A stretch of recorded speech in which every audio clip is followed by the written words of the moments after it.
edition of Scott's podcast series. I'm delighted and privileged to have another friend on from University of Illinois days, Kathleen Knight, Assistant AD of Development in Chicago for University of Illinois Athletics. Kathleen, what is going on? It's so good to see you, my friend. It is so good to see you also. It's been far too long since our days back on campus. But things have been going really, really well, super busy. Most of us and I would say arguably in any industry, but certainly in the sports world, busy is good and it beats the alternative. So we've been, thrilled after the last year and a half, especially last year, not having, fans in stadiums and arenas and really being able to get back to what the football and basketball season, road warrior lifestyle is like. So we've been, again, just thrilled to be busy and spending time with our folks and really hitting the pavement. Awesome. So before we dive into what you're doing on a day-to-day basis, obviously University of Illinois is on the rise. Basketball program is great, heading into March Madness next month. Football program is on the rise with an awesome, eager coach and Coach Belima. But let's talk about your career and how you've obviously were a swimmer at U of I. You've obviously worked in marketing, development. You left for a little bit, I think, in the financial district. Now you're back. So it's kind of like all full circle for you. So explain to the viewers about your career and how you led your way back to U of I once again. Yeah, no, it's been a lot of fun. No shortage of excitement and change. I inherently believe change is an awesome thing. It breeds opportunity. We've all learned that again, the last year and a half, 2 years or so. But as you mentioned, I was a student athlete, University of Illinois. I was born and raised in Central Illinois in Bloomington Normal, just about 40 miles down the road from Champaign. So was always familiar with U of I, but I was a stubborn only child, product of this, massive Irish Catholic family. I was always swarmed by cousins and aunts and uncles, and I love them dearly. But candidly, I always said, I'm getting out of Illinois. I'm going to go to California. I'm going to go to Florida. I'll go to Texas, where I can swim outside of 12 months out of the year. And I had my official visit at Illinois when I was a junior in high school, and it just felt like home. I felt like I was meant to be there. The comfortability, that homey feeling, that familiarity really bred a lot of positivity. I wasn't bored. I was expecting to be bored, honestly. I said, no way, this is going to be exciting. And my father is a University of Illinois alum as well, so it was really exciting to be able to share that journey with him. He was also my coach for the majority of my life. And so to have the opportunity to stay close to home, to have so many of those aunts and uncles and cousins be able to come down to Champaign to watch my teammates and I compete, really, I think just made it such a special experience. Like, it wasn't just my experience, it was a family experience, which was always really important to me. So had an awesome time. I graduated in 2013. Knew that probably going to Chicago was the next route. I had applied to grad school and moved to Chicago shortly after graduation, enrolled in grad school to get my MBA in marketing and finance. At that time, there really wasn't a way to stay in sports, and that was something I had consulted some mentors and peers. How do you stay in sport? How do you get on the job path? How do you do grad school? How do you do it all? And so really had, great guidance to try something new, go do something else because you can come back. And so that was great. Great career advice. I started my first full-time job out of college with CBD Marketing. It was a mid-sized B2B marketing firm. And that was a perfect opportunity. I highly recommend for, any undergrads, whether you're interested in sport or not, go have an agency experience. You're going to wear so many hats. You're going to turn into a copywriter. You're going to, be drafting RFPs. You're going to be giving feedback on creative. Some days you may be making creative of your own. You're going to learn about data analytics and things of that nature. So really highly recommend that as a great experience just to go be a sponge somewhere. So that again was a great opportunity. I was there for about 2.5 years. So that was the duration of I was in a nights and weekends MBA program. And was recruited toward the end of that track by Haven Fields, who was a friend and a mentor from my time when I was a student athlete and I was a student worker, and he was leading the Chicago iFund office for development at the time. And so we had stayed connected. And at a certain point, he said, "Okay, I've given you all your time. You finished your degree, and we need you here.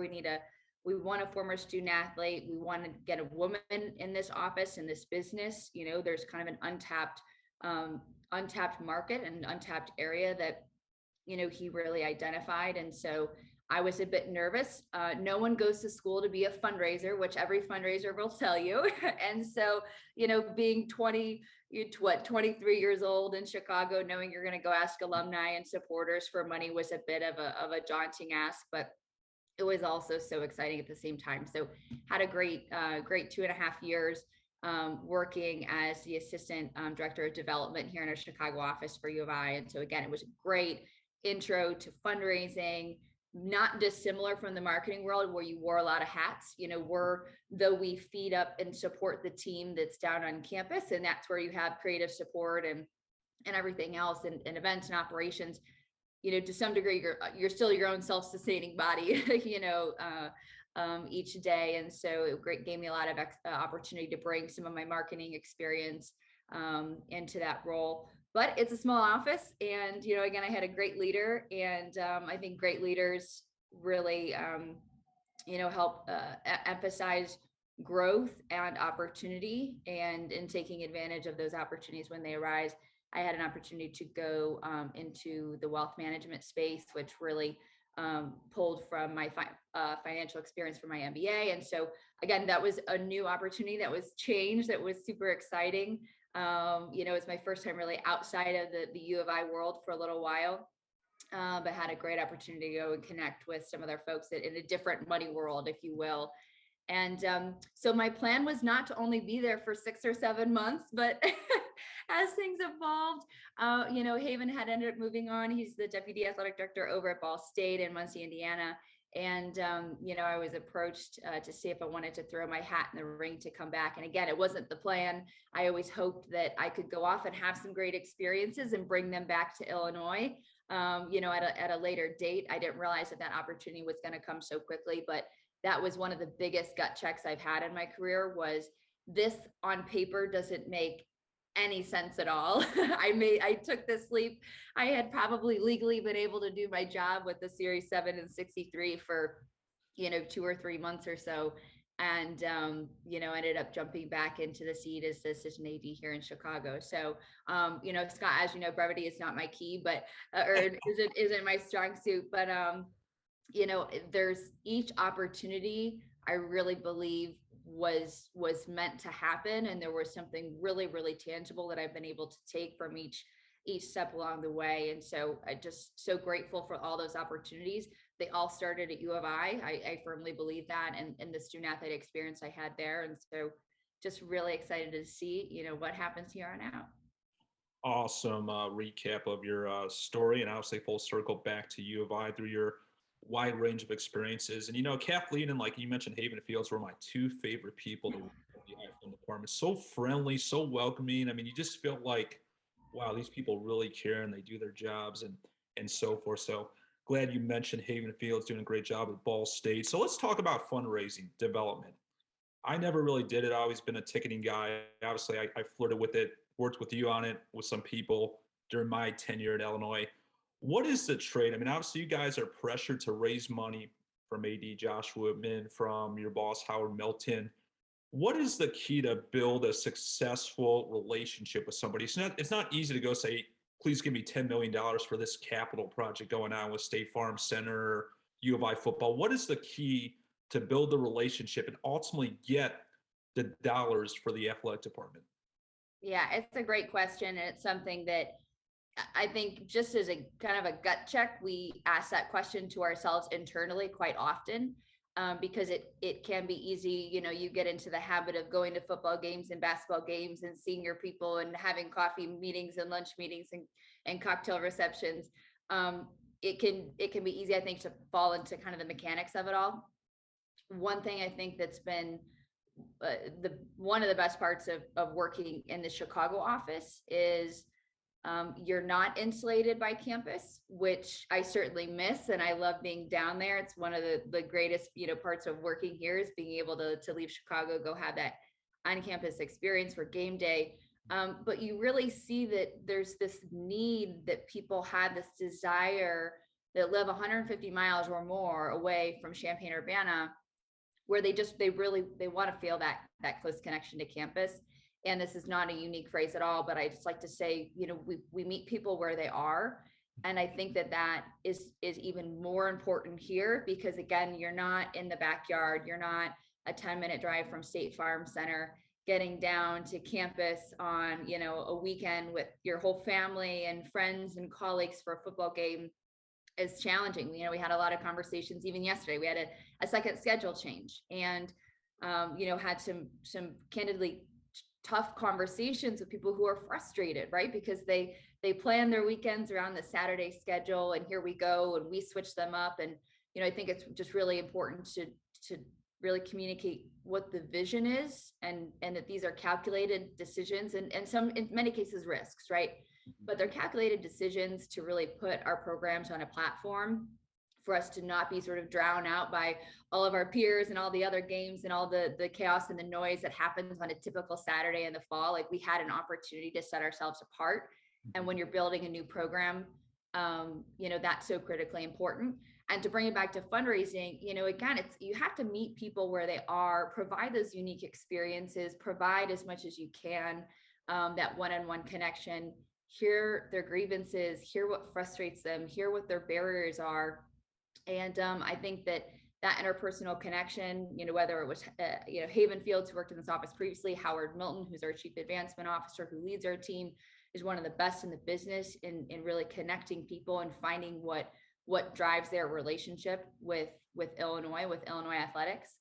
I think the other piece is, I firmly believe that people give to people, not to things. And that's a reflection of, I think, the development staff and the leadership that we have at U of I, that people feel confident, and there's a lot of trust in those relationships that have been built. And so really, once that foundation is there, it's just identifying, what's the donor intent? Do they want to save one whale? Do they want to save all of the whales?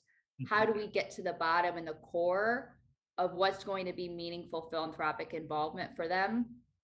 And then match that with our internal needs, right? Like, where do we need it? Do we need it at the Ubben basketball renovation? Do we need it in the scholarship fund?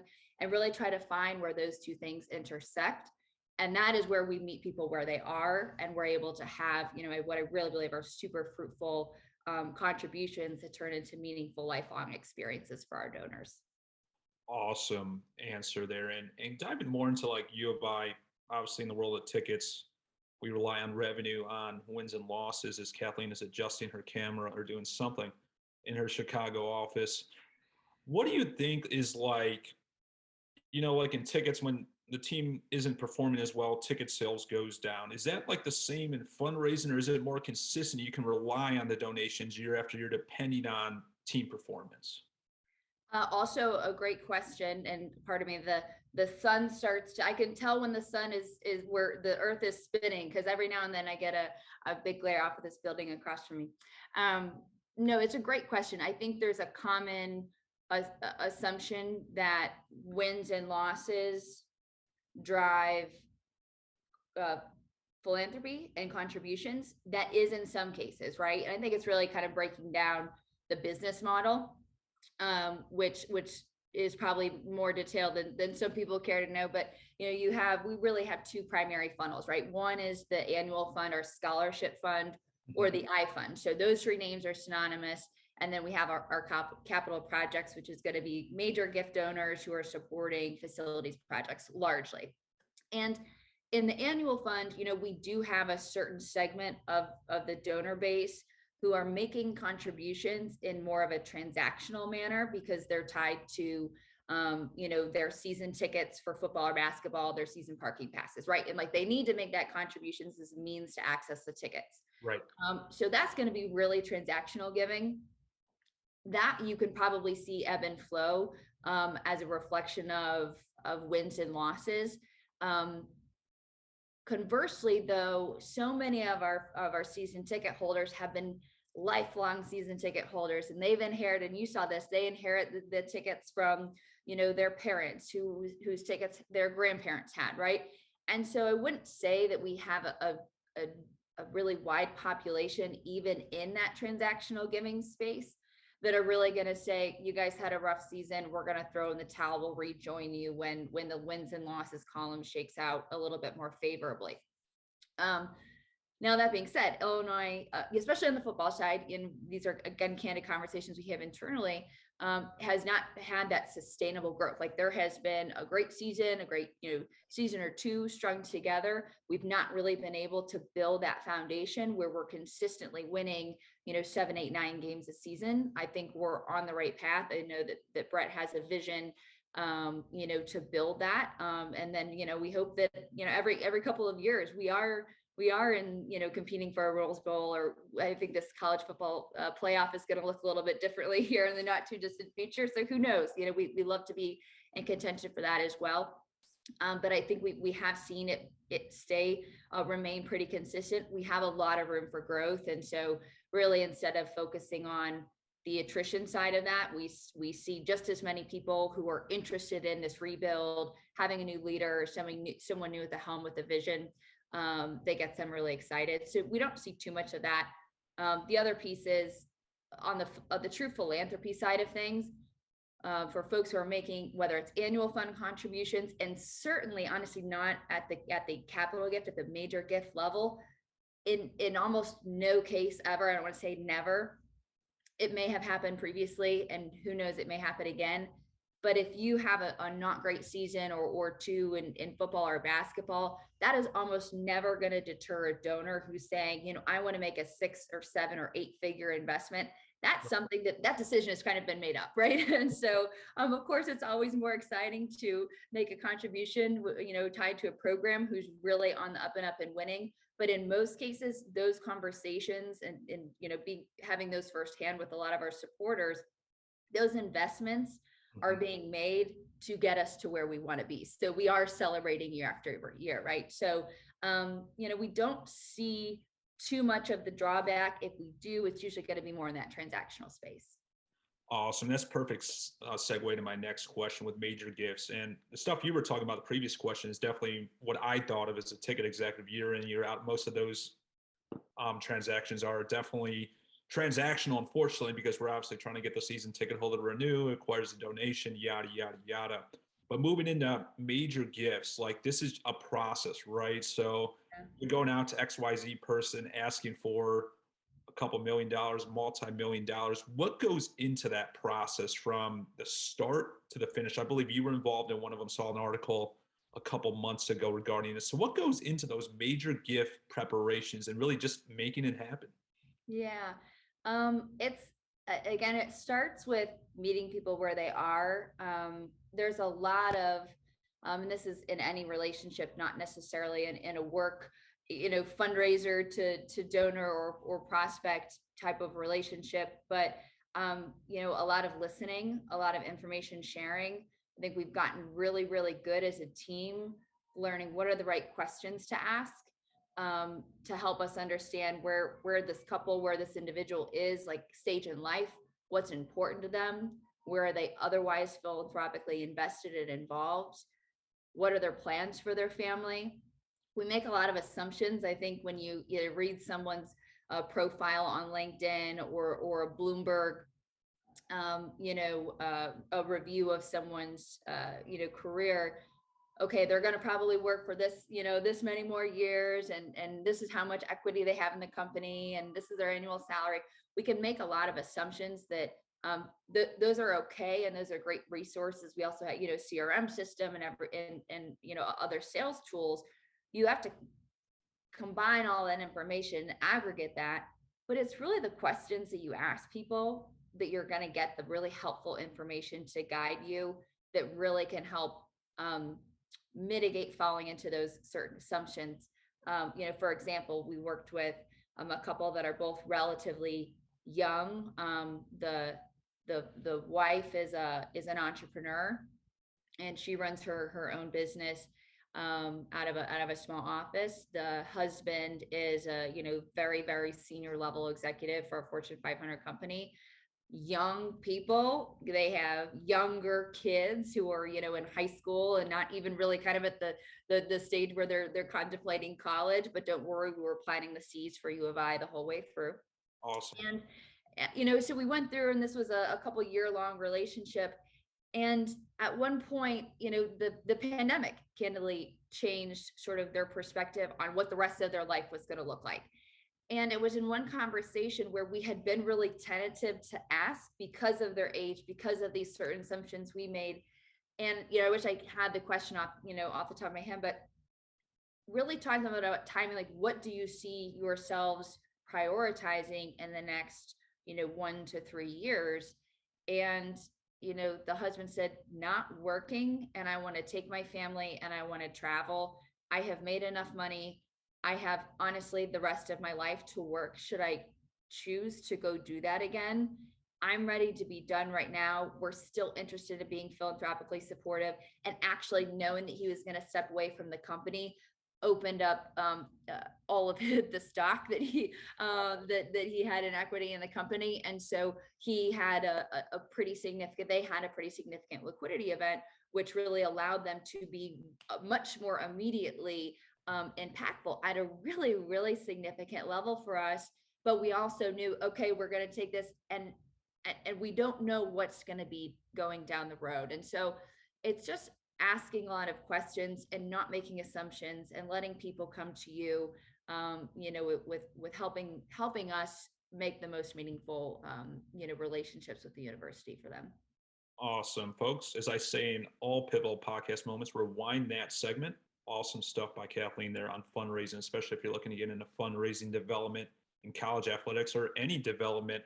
Let's shift gears. So Scott's Takes has two verticals: sports biz, ticketing, well, now development now, and lean and clean, of course. And I've seen you like through the years, like on the lean and clean methodology of like fitness Twitter, posting videos on Facebook, Instagram. What lean and clean expertise do you have for the viewers of staying fit, eating lean and clean, etc.? I've only been on the journey for about a year, trying to get to GQ status. Got a ways to go. Aren't What we all? what advice do you have for the viewers to stay lean and clean and get on the right fitness track? Yeah, it's be open-minded and find a routine, and whether it's a formal program or routine, find something that you enjoy. Speaking as a I was an athlete my whole life, largely a swimmer. It was really hard coming off of 18 years of competing, trying to be an athlete in my adult life. It was really challenging. And so it honestly took me, gosh, 4, 5, 6 or more years to really decide what I actually like about exercise and what I like about diet. One other thing I learned, I swear, even in the last year or so, it's become more evident. You're not going to out train a bad diet. Mm-hmm. And the older you get, you realize that your overall like health and wellness, and I believe wholeheartedly that your mental health is so much tied to your physical health and your physical body, that eating a lot of vegetables. I try to do 70 to 80% vegetables. Oh, But I love my wine. And so I just try to balance it out. I know there's going to be some nights where you have a glass of wine with dinner. Sometimes you have like 6 glasses of wine, right? And no one's counting, right? was But find the patterns, and when you can, especially if you travel a lot. I travel a lot. It's hard to be on the road. Find things that you enjoy, to eat. Find things that you can take on the road with you that sort of take the decision making out of the equation. And I think on the fitness side of things, for me, like that's my fun time in the day for the most part. So I love to get up in the morning. I'm a big Barry's boot camp. Just I'm in love. I spend way too much money on that gym there. But it's an awesome workout. You can put your phone away for a whole hour, put it in the locker, go to the studio, run, lift, listen to great music, be with your peers. You don't even have to talk to anyone, which is also a great thing. And I just love starting my days out that way. And then I come home, have my coffee, take my vitamins, get on Zoom, go to the office, whatever it is. I just feel like that when I don't do that, I always regret it later on in the day. So start early if you can, and the rest of your day is likely to follow suit. Is that like a hit workout you do every morning, or is that It, like, it is. Are you familiar with like Orange Theory? yeah, yeah, yeah. Has the different stations. So it's a very, very similar concept. They just have a treadmill and weights. And so it's in a lot of cities. I also, if I'm going to go to New York or I'm going to go to, LA or wherever else is like, I know that there are studios there. And so, I try to go book a class and, it's just, again, it's something that I enjoy and, I've tried a bunch of other things. And so give yourself the leeway to do what's fun for you and what can help breed healthy habits. Awesome. Great fitness nutrition from Kathleen. And really, final thoughts, anything you want to share out of work, in work, some of your personal things that you care about to end the pod? No, it's a great question. I guess kind of stemming from your question about health and nutrition, I think again this year, not to dwell on the pandemic, I know we're all kind of getting sick of that, and I am too, but I think it's been a learning lesson for all of us.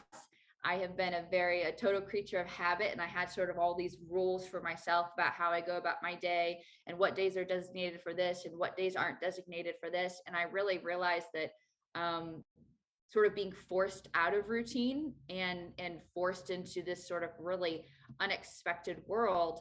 I realized that my perfect balance is perfect imbalance, and I like to be on the road for a week at a time and then come home and be a total homebody and be totally boring for 2 or 3 days, and then get back out there and throw myself into total chaos. Like I never thought that I would enjoy that.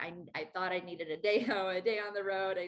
And I just realized that the flexibility and the fluidity to go new places, see new things, meet new people, try new cuisines, try to speak different languages, like that, those experiences really do culminate to being some of the most rewarding in life. And of course, spending those with having those experiences with people you care about. So be open-minded, even those creatures of habit out there. Enjoy your habits and your routine, but get out of the box, and absorb that change. So Awesome stuff, Kathleen. Great wisdom. And I'll let you say my hashtag to end the pod. lean and clean. And clean, you got it. I think we're 4 for 5 in the last pod. So spread the word. We're going to send you a lean and clean hoodie here any day now. So look for that in your mailbox. And thank you so much for coming on. When I'm in Chicago, when Scott takes us on the road, we are definitely getting some lean and clean cocktails. Please do. Let's do that. Awesome. Thank you, Kathleen. Awesome. Thanks so much, Scott.